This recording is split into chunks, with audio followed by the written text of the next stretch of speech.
अब अपनी कुआं नंबर की सीरीज़ को और आगे बढ़ाते हुए आपको जो कुआं नंबर पे जानकारी दे रही हूँ, कुआं नंबर की जानकारी आपको तभी फ़ायदा करेगी यदि आपको अपना लकी डायरेक्शंस जाननी है।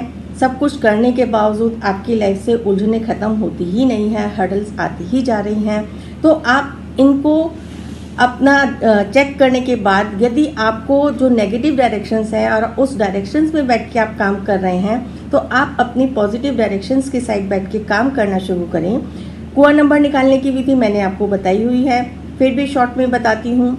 आपका जो बर्थ ईयर है, ईयर की खाली हमने सेंचुरी नहीं लेनी, लास्ट 2 डिजिट्स लेनी है, उनको ऐड कीजिए। मेल हैं तो 10 में से माइनस कीजिए, फीमेल हैं तो +5 कीजिए। 2000 के बाद की कुआं नंबर निकालने की विधि डिफरेंट है, तो वो आप पिछली वीडियोस में चेक कर सकते हैं, उससे आपको जानकारी मिल जाएगी। आज हम बात करेंगे कुआं नंबर 6 की।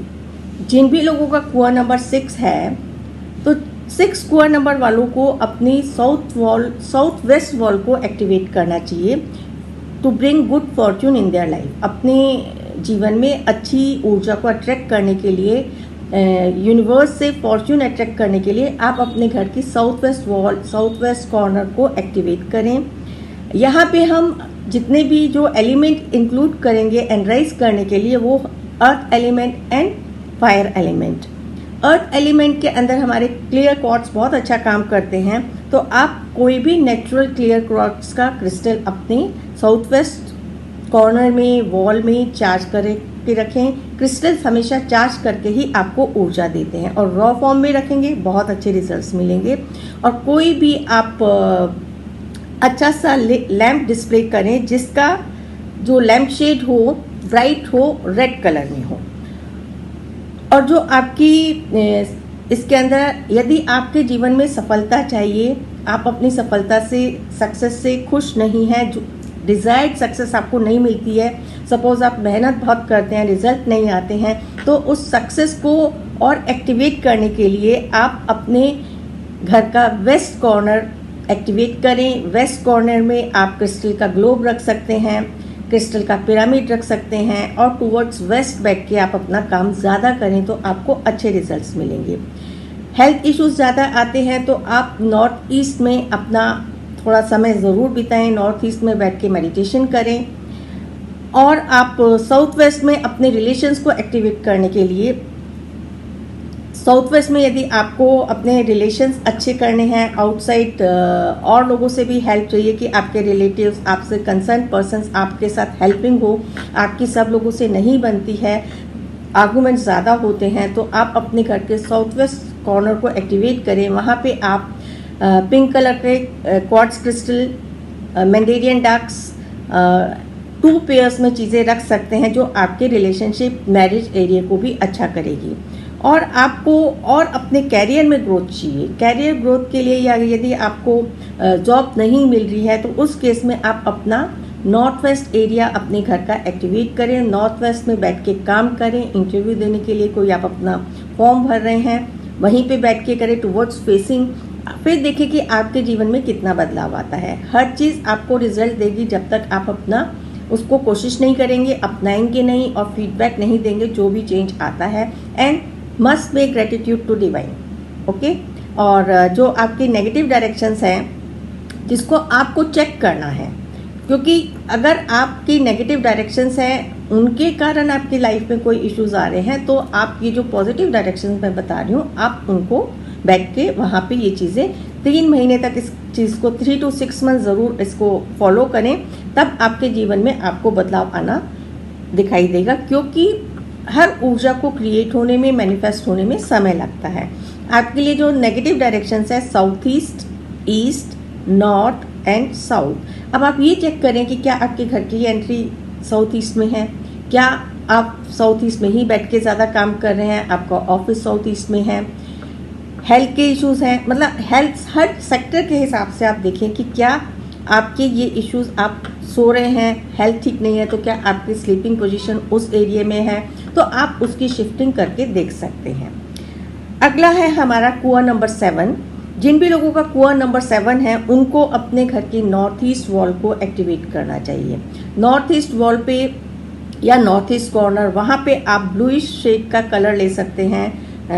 अगर हम उसकी कलरिंग की बात करें, वाटरी आप उसके अंदर स्काई ब्लू कलर के जो अपने कर्टन्स रख सकते हैं, वॉल पे आप स्काई ब्लू कलर ले सकते हैं। और सेम जो आपको है यहाँ पे अर्थ और फायर एनर्जी को एक्टिवेट करना है।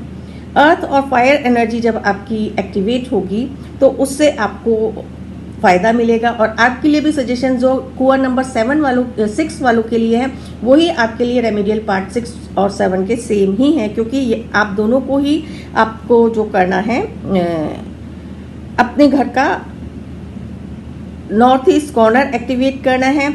और यहाँ पे जो एलिमेंट है अर्थ एंड फायर, आपको अर्थ एंड फायर को इंक्लूड करना है। तो अर्थ एंड फायर को इंक्लूड करने के लिए आपके लिए क्वार्ट्ज क्रिस्टल से बेटर और कोई चीज़ हो ही नहीं सकती है जो आपको बहुत अच्छे रिजल्ट्स देगी। और जो आपकी सक्सेस की डायरेक्शंस हैं, सफलता की आपकी डायरेक्शन है नॉर्थ वेस्ट, हेल्थ के लिए डायरेक्शन है आपकी साउथ वेस्ट, मैरिज या रिलेशनशिप के लिए आपकी डायरेक्शन है नॉर्थ ईस्ट, कैरियर के लिए है आपकी वेस्ट।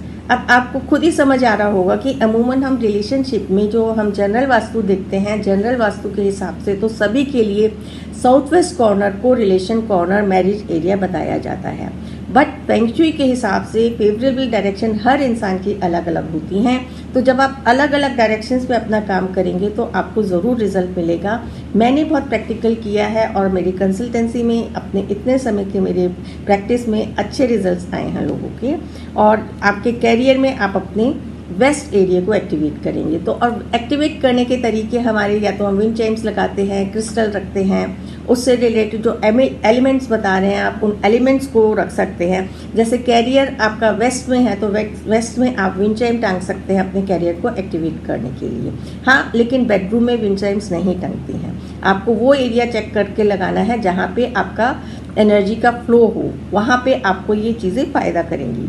और जो आपकी नेगेटिव डायरेक्शंस हैं कुआं नंबर 7 वालों के लिए जो अवॉइड करनी चाहिए उन लोगों को, वो है north, south, south east, east.